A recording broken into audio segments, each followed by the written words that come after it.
Purchase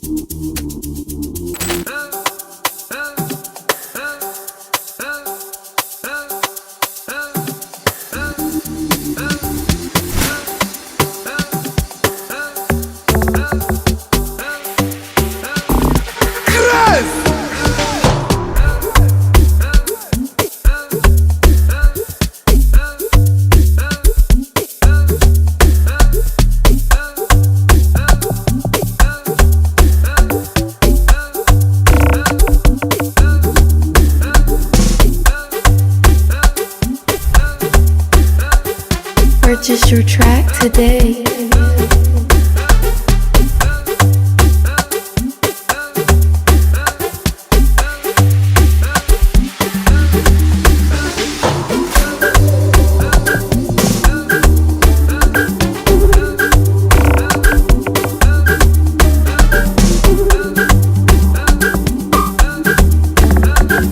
Purchase your track today.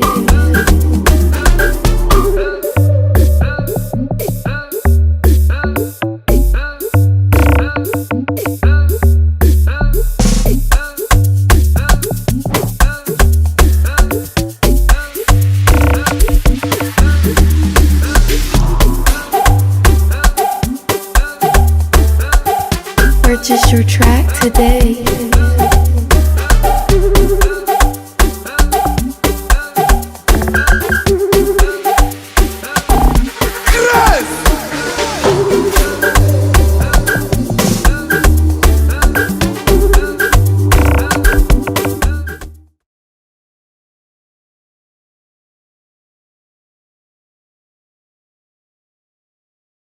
For a very long time, but can we give him a round of applause because he's a fantastic guy, really a huge champion for tech here in Ghana as well. So Josiah, we appreciate all the work you do at iSpace and beyond as well. God bless you. Okay, so I am your moderator for today's discussion on careers. So without further ado, I'm going to introduce to the stage our panelists today. I'm very excited. A couple of these people I've known or heard about, so I'm really excited to be joined by some of these individuals that I'm equally inspired by as well. So first of all, I am going to introduce to the stage none other than Akua Nyame-Mensa, who is a leadership advisor, strategist, host of the Open Door Conversation podcast at A&M and Company. Welcome to the stage. One, two. We can do better than that. She's running.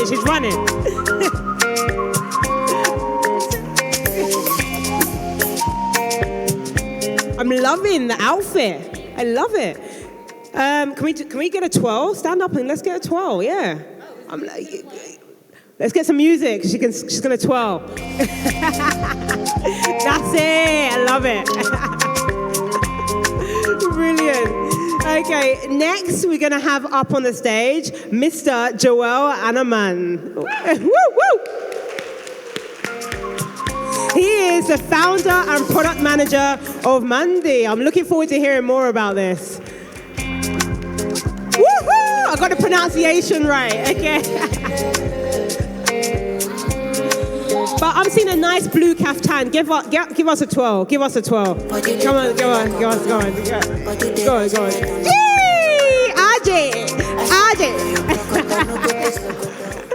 Okay, next up, we have none other than a good friend of mine, Mr. Terry Kojo Pong. Woo, woo, woo, woo, woo, woo. Give us a dance. Do the dance.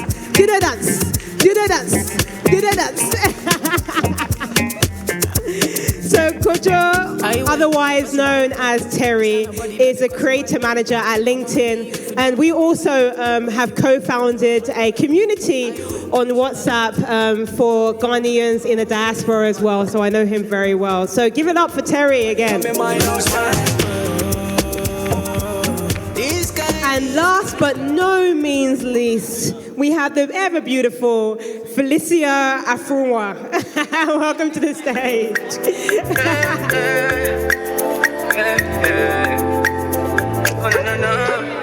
We did a dance. Do the dance. Do the dance. Yeah. Oh my days. Brilliant. Brilliant. So an amazing panel we have here, and I'm sure everybody's excited to hear more about who you are, your backgrounds, what you do. So we'll be really interested, first of all, just to spend 1 minute just introducing yourselves. We'll go from left to right and just pick up the mic and give us a very short introduction about who you are, maybe where you're based as well, and a little bit about what you do. Okay, all right, hopefully everyone can hear me. Yes, all right, well, really excited to be here. So I'm based in Accra, Ghana. I run my own coaching consulting practice, and I work with reluctant leaders, overwhelmed leaders, and firefighting leaders. So what I really do is really help them think about where they're meant to spend their energy each and every day. And so in my career, I've gone from being a city planning graduate to working at a startup and being a startup exec, to starting my own coaching consulting firm, to becoming a speaker, facilitator, and now I have my own podcast. So I've had many lives, and I enjoy supporting leaders of all kinds around the world. Amazing. We're going to go a little bit into that, into more depth later on as well. We'll be going a little bit more into your career progression as well later on. Joel, over to you. I think the pressure is getting worse. Anyway, my name is Joel. I'm the founder of Career View. At Career View, we are helping African professionals transition into global careers. Additionally, I'm the product manager on Mande, which is a professional growth tracker for professionals as well. I started my career as a pharmacist. I work with Procter & Gamble. I did sales, and I got bored, so I decided to jump into tech in the middle of a pandemic. And during the time, I scaled my career coaching business, and currently I'm here building products. So nice to meet all of you, and I hope you enjoy the conversation. Brilliant. Thank you, Joel. Thank you. Over to you, Terry. Over to me, Terry. Greetings, everybody. Hope all is well. My name is Kojo Terry Opong. I wear many hats with conversation. I am a creator manager at LinkedIn. I'm part of the first community management team. And my team does three things. The first thing is we act as a coach. So we help LinkedIn users essentially leverage the platform beyond what we've been known for, which is finding a job, right? We haven't really done a good job beyond that, but we're really trying to change that by working with people like, funny enough, Akua, on LinkedIn and just best practice. The second thing we do is concierge. So when it comes to product development, pretty much getting users to give us feedback on different products like LinkedIn Audio and things of that nature. And then also customer service. So people hit me up and say, Charlie, my account was suspended, or this happened, or this happened. And so I specifically focus on the Africa segment at LinkedIn. So that's Africans on the continent and then in the diaspora as well. Brilliant, brilliant. Many hats, and he does wear a lot of hats, literally. Felicia, over to you. Hi. Is it working? Oh, great. I'm Felicia Afarwuah. I am working at Google in people development, and what we're looking to do is, through different learning journeys, create cultural transformation. I personally work a lot on racial equity education as well in the firm, and working with teams, managers, and executives to see how we can create systemic change in the company to design truly global products and truly inclusive teams. Brilliant. So we've got a really diverse audience here, and really the focus of today's panel discussion is really to find out more about how individuals can go about navigating their career, how they can go about growing their career. So it's really interesting that we've got two individuals from big tech firms, and we've got people also from the startup world as well. Just so you know who I am, I'm Lorraine Wright. I have a number of different startups, both in Ghana and also in the UK. I have a beauty salon here in Ghana. I do a few other things in the UK as well, and I have had a career in investment banking. I have a startup called Grow For Me here in Ghana as well, in the agri-tech space, and a number of other things. But really, the whole ethos and discussion today is really just going to be diving more into how people can navigate their career. You guys have done so well. I'm really going to be interested in terms of finding out more, and I think, Akua, you started off telling us a little bit about how you navigated your career. I just want to dive into that a little bit more deeper. You know, how did you navigate? How did you get to where you are today? What strategies have you leveraged? Yeah, I think that's such a great question. And I think it just starts with being curious and being very interested in whatever I was doing at the time. So I mentioned before that my first degree is actually in city planning, and I just very much was interested in cities and development and infrastructure. And as someone who grew up in many different African cities, I thought that infrastructure was the way towards development, right? So really thinking about, you know, how do you bring in infrastructure and things like that. So that's actually why I ended up studying cities. Both my parents also happen to be planners as well, so I knew about that particular degree, and so ended up doing that. But actually, I have never practiced as a planner, because when I had the opportunity to actually come back to Ghana and work, so one of my first jobs was working for USAID. And so I kind of saw that development sector and decided that wasn't for me. And I was randomly recruited by Jumia. At the time, it was called Africa Internet Group / Rocket Internet. And I thought they were crazy for trying to do these online platforms, but they were paying quite well. And so I jumped on it, and they thought because of my city planning degree that I knew something about real estate. So slightly curious, slight interest, maybe slightly crazy, and I love a challenge. And I think that's what I've really been doing since then. Brilliant. Challenges. I want to just dive into that a little bit more. So Joelle, I mean, you've been in the startup space, you founded your own business, you've been in the product management space as well. What challenges have you found in terms of navigating your career? How have you kind of, what's been the strategies that you've leveraged? Okay, so I'd say typically I came from a typical Ghanaian home where you are told to tone down your voice, you're not supposed to touch your horn, you're not supposed to be proud of your achievements, right? And for me, the game changer for me was the first job that I got myself into. So after deciding to work for free for 6 months, which was not the best, but that was the only way I could get my footing into a global career, right? So I got to work with the oldest pharma company in the world called Merck. And while working there, I met my mentor.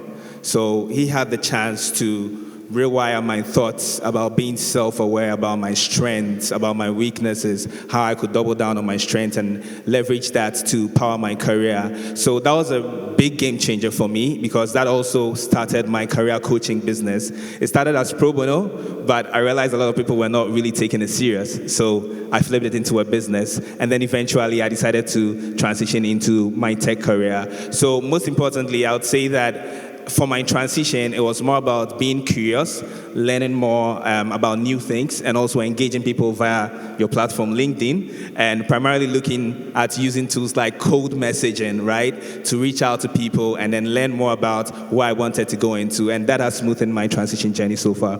That's brilliant. Just a quick one. Can everybody hear him okay? Because there's a big echo here on the stage. So I don't know if you can all hear him. You're good. Okay, brilliant. Okay, so thank you. So being curious, really great, and great to hear that you worked for free for 6 months as well. I mean, it wasn't great. It wasn't fun. Of course, it was hard, but just speaking a little bit about the fact that you were self-aware about your strengths and your weaknesses as well, that helped you to get to where you are today. Kojo, Terry, you have had a lot of hats and you wear a lot of them, and it was amazing just to hear that you now work for LinkedIn. I think that happened in the last year or so.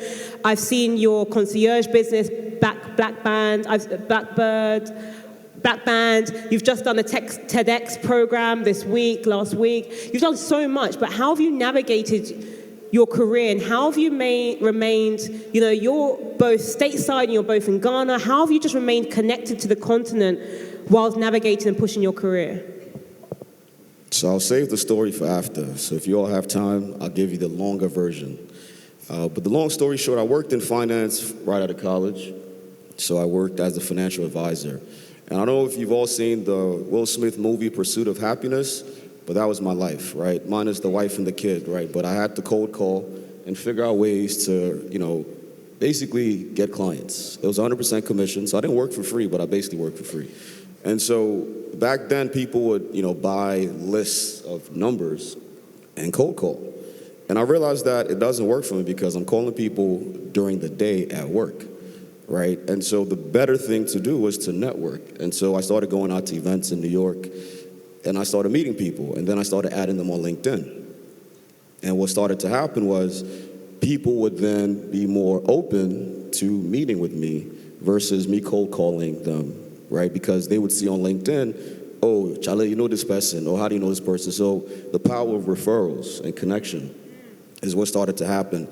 And then at the time, I started to come to Ghana because a lot of the clients I was having were the kids of people who were based in Ghana. So a lot of my network also started to organically become Ghanaians who had gone to school here, but then lived abroad, right? And so when I came to Ghana 10 years ago in 2013, it was organic because a lot of my network introduced me to their cousins here. So Republic Bar and Grill, right?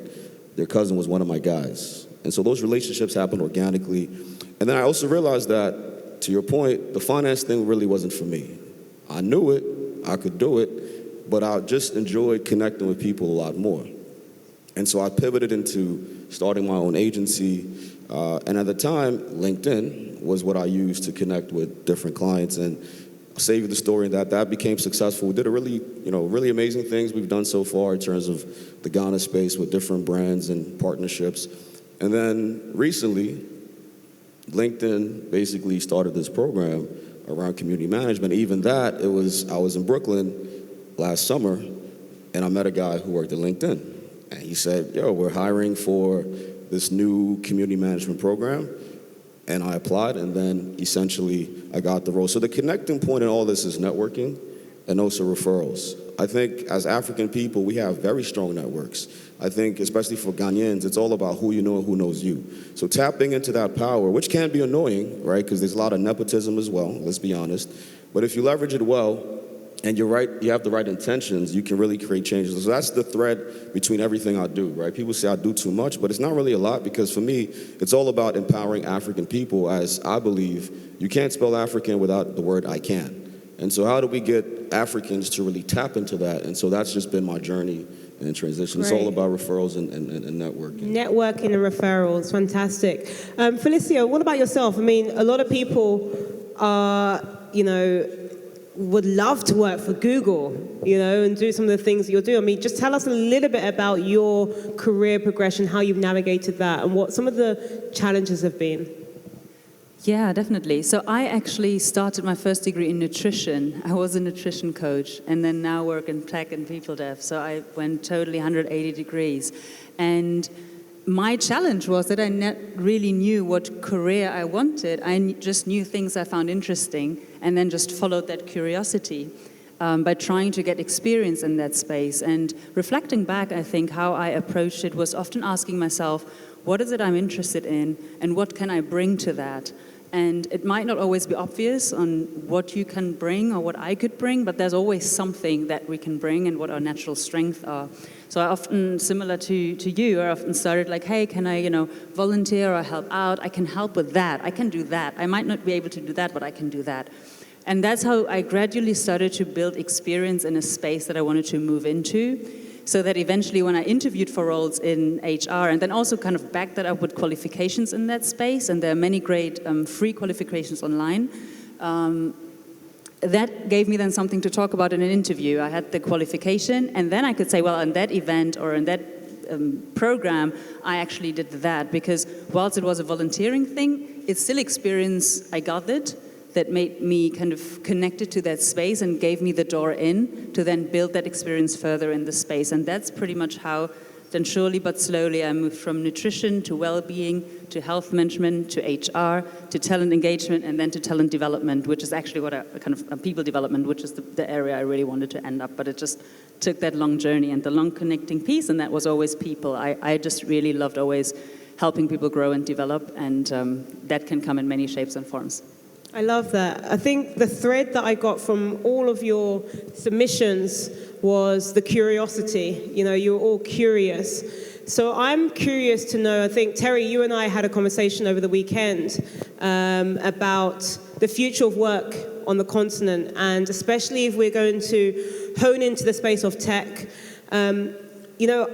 Is curiosity enough? Whose responsibility is it to kind of build the skills that we need here on the continent? What is it that big tech firms are looking for? I mean, you work for a recruiter, so to speak. I mean, LinkedIn are a huge recruiter and they refer people. But is curiosity enough? What can be done to help to level up the skills that we have here on the continent? That's a great question. I think just to really rehash the context of what we spoke about, so LinkedIn is owned by Microsoft, if you didn't know that. If you didn't know that, that's the situation. And so Microsoft's CEO is a gentleman named Satya. And so Satya's vision as an Indian American, someone who lived in India, experienced third world, and then became the CEO of a $2 trillion company, has this belief that every tech company you need the right to operate. The right to operate means that whatever country you operate in, you need to impact the people, right? It's not just about saying, oh, we're in this country or that country. It's what is you being in this country doing to impact the lives of those people, right?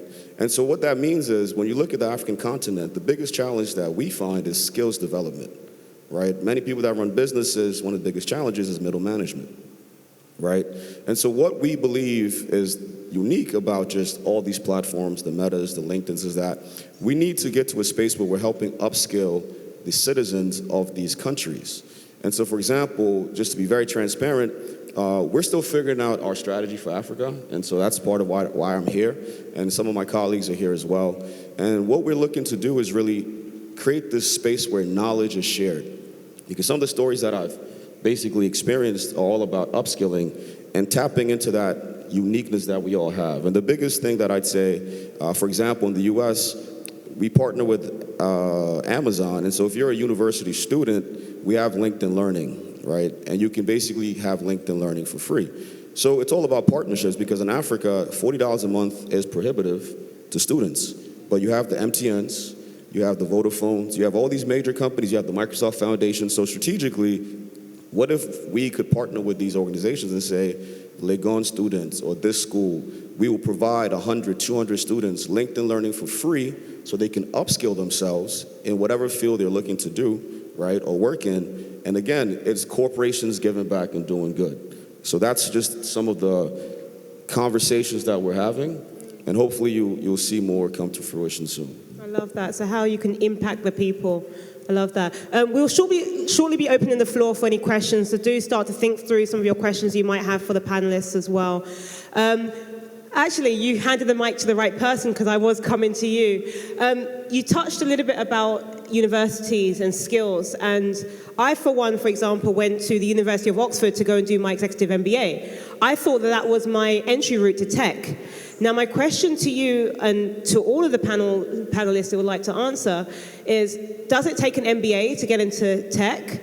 What skills do you think are required? Is it experience? Is it the curiosity? Like, very specifically from your experiences, you all mentioned that you've done a degree. You mentioned that you studied, but did you have to study specifically to get into where you are today? You know, just talk to us a little bit about that part. Yeah, I think that's a really great question, and I think it's really just going to depend on where you're working. So when I had the opportunity to join, at the time it was called Africa Internet Holdings, I sort of joined to be sort of part of the launch of this business, and so I didn't actually need to be a techie, right? My job really was to build relationships, so it was business development, relationship management, and then ultimately, right, managing a team. So that was very different maybe from the people who were involved with building the platform and trying to figure out that side. And so I think one thing to keep in mind as we think about these different organizations we want to work with, whether they're big tech companies or smaller startups, is that I think there are opportunities for all sorts of types of talent. And so it's just about being clear on maybe where you want to play and maybe what makes the most sense. Ultimately, a lot of the people that I tend to support in the work that I do day to day, they don't necessarily have very tech jobs necessarily. Those leaders I support that do have very tech jobs end up working with me because they need to build those soft skills. They need to learn to manage better. They need to have better people skills. And on the flip side, I then tend to work with people who have very just program management skills or, project management skills. And so they're very good at getting things done, being executors, but they don't necessarily have those hard tech skills. Okay. So I think it's really going to depend on where you want to play and who you want to work with. Okay. No, really great. And where you want to play. So I think we're running a little bit behind time here, but Joelle, I'll come to you quickly because you're in the startup space. What if somebody wants to pivot? I mean, I've started businesses, I've raised investment, and the business has failed, and I've pivoted to work in big tech. But what skills would you need to to do that pivot and vice versa? So going into industry and going back into startup, very quickly. Okay, so probably I would just dial back a bit and talk about how the Ghanaian system is like the labor market, right? So if you don't get the chance to work with a multinational company, then it's more like you're working with an organization that's probably starting up, And what happens is that you get hired to do a lot of roles. So you can have a social media marketing person, designing graphics, generating content, writing copy, do all those stuff, right? Now, what happens is that it spreads you thin. It does not get you to drill deep into one area of expertise. And I would say over the past year, I've helped about 10 people go into global roles, not necessarily big tech, but these are like very good companies that they have values alignment with. And what I've discovered is that people do not have visibility about what skills I need to build. And the basic hack I tell them is, if you want to probably work at Meta, Google, LinkedIn, take time, identify the job role you're looking at, read 10 job descriptions. It's just going to give you the clarity, whether you have to build technical skills, whether you have to build soft skills. And when you have all those clarity, that's when you jump into LinkedIn Learning, and then you do all the upskilling, and you also make sure that you are putting that to practice. Give yourself a 6-month roadmap, and you'll be able to transition safely into a global tech career. I love that. I love that. Thank you. And I'm just going to pick up on one of the points you mentioned as my last question to you, Felicia. But if you were looking at, could be some people here that might not be deep tech or like tech individuals, right? What are some of the ways they can get into working for a tech firm? Because it seems to be the place that everybody wants to go to. I mean, nowadays. But what would you say would be, if they're not a techie, maybe a software developer or an engineer, what opportunities are there for them in the tech space? Is my last question. Yeah, great question. And really want to echo what has been said before. There are many non-tech roles in tech that are working at the intersection. And it's pretty much across the whole spectrum you can find your place. I think it will become... So the first question I would ask myself is, how technical do you really want to be? Not because you want to work in tech, but you as an individual, how interesting really do you find writing code or whatever, like anything of that? And once you start to find out what your own actual strength or interest area is, then how can you build that? Because that's how you build a powerful career, is on thinking, what is my strength and how can I push that through? You can make that connection to tech at any point, because tech is like any other industry. It will need most, probably 85% of roles you have in another company, you'll have in tech as well. So some of them are very close to tech and some very far removed. If you want to be more technical, to your point about degrees, and be like, I wish I would have studied computer science and I didn't, there are many online sites, Tech Dev Guide, Grow with Google, different online free tools you can use to get online qualifications that are highly regarded because they are actually invented and created by Google and other companies. So you can take their own qualifications to show them, look, I'm actually serious about this. Because the difference between curiosity and determination will show in what you can show and what you've done to put this curiosity into action. And the more you can show, I have curiosity and this is how I demonstrated it, the more easier it will be for you to move into that. And then just focusing on the impact. So you can, if you, for example, now work as a program manager in non-tech, you already are a program manager. So you could also be a program manager in the tech space. So how can you now take that exact skill set that you have and connect it to the world of tech?